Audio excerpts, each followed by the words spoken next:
Good morning and welcome to Manual Handling Training. I'm Jenny Murphy, the Manual Handling Trainer for SASH, and today we're going to talk about hoisting.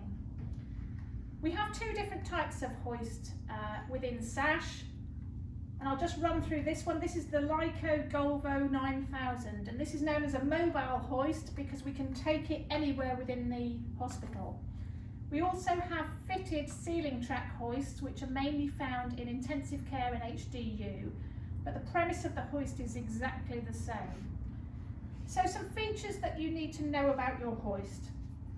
Your hoist should always be kept plugged in when it's not in use. And that's really important because it delivers a trickle charge to the hoist, which keeps the battery topped up so that when you come to use the hoist, the battery is ready to go.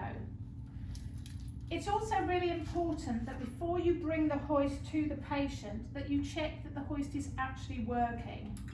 Because there's nothing worse than hooking up your patient, pressing the button, and absolutely nothing happens. So check that the hoist is working before you bring it to your patient. Check that your hoist is clean and that there appears to be no damage to any of the main parts of the hoist. It's also really important that you check the Lola sticker on the hoist.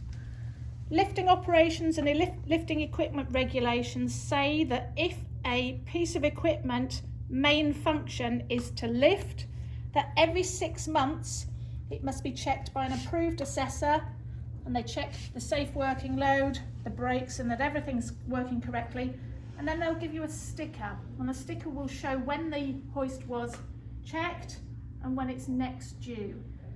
If it's out of date, you can't use it. Also on here, this shows the safe working load of our hoist. And as you can see, this says that the hoist safe working load is 200 kilograms. Again, if you have a patient that's above 200 kilograms, you cannot use it for hoisting. And you'll need to contact our bariatric suppliers to get a hoist with a higher safe working load. So we're going to bring the hoist into the bed here. In our previous video, we've shown you how to fit the sling to the patient. So the patient is in a nice seated position with the sling already fitted, and we're now going to go through the procedure for hoisting. As you can see, I've brought the hoist in at a slight diagonal, and that's so that I can get into the patient without having to compromise my posture by leaning over the side of the hoist. Once you remove this part of the hoist, which is known as the spreader bar, from the bracket, one or other of the members of staff must hold it at all times because it's heavy and it swings, and obviously there's a danger that it could hit one of you or your patient. So always make sure that one or other of you is holding the spreader bar. So we're now going to fit the loops. You can see that there are 3 different loops on here. Are you okay to hold this, Priscilla? A short, a medium, and a long.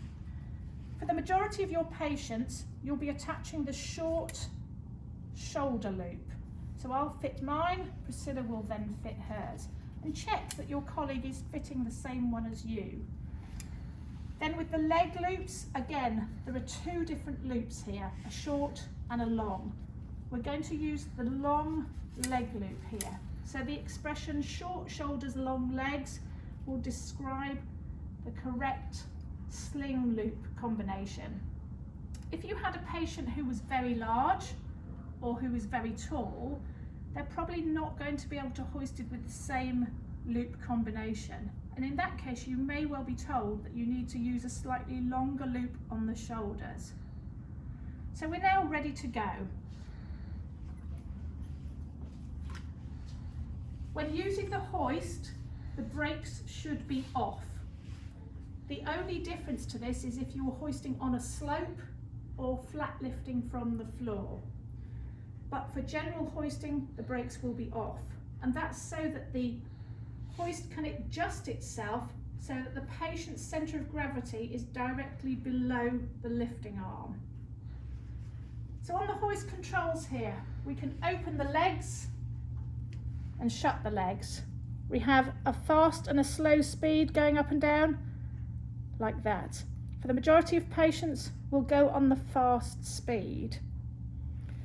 As you can see, when we fitted the sling to the patient, we had the bed at a good working height, but we now need to lower the bed, otherwise we won't get the clearance of actually getting the patient out of bed. So we're going to lower the bed to the lowest level before we start hoisting.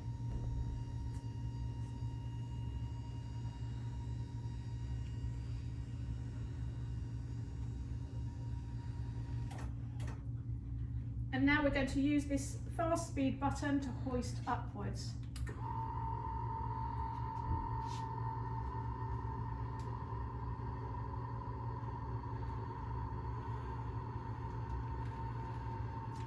Once we get to this stage, when our straps are taut, we then pause. The reason for the pause is that we want to make last-minute emergency safety checks on our patient to ensure that the sling is correctly fitted to the top of the shoulders, that all of the loops are behind the grey clip here and well seated in the clasp, that the leg loops are crossed over, and that everything is ready to go. We also must check where our patient hands are. We don't want the patients to grab hold of the loops or to grab hold of any of the mechanism of the hoist. So we ask our patients to either have their hands across their body like this or across their waist like this. And now we're ready to go. It's important that you hoist up in one nice smooth move.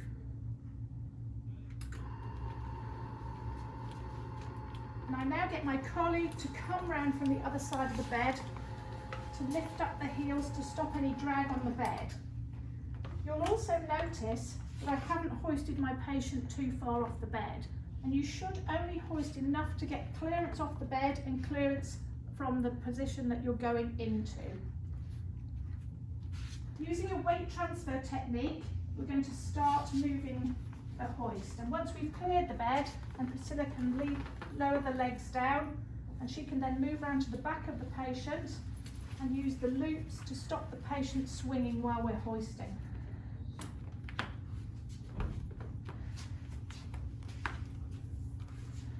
So today we're going to hoist our patient into this chair here, and the patient's going to be sitting in the chair for some time, so we need to ensure that they're correctly seated in the chair. So instead of coming straight onto the chair, we're going to bring the hoist in at a diagonal.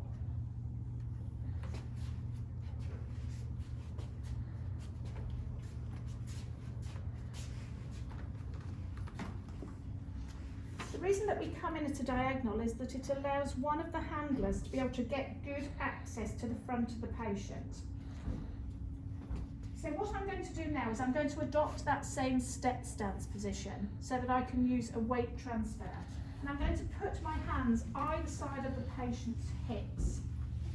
When I give my colleague the command to lower the hoist, I'm then going to weight transfer forward so that I get the patient's hips towards the back of the chair so that they're well seated. Okay.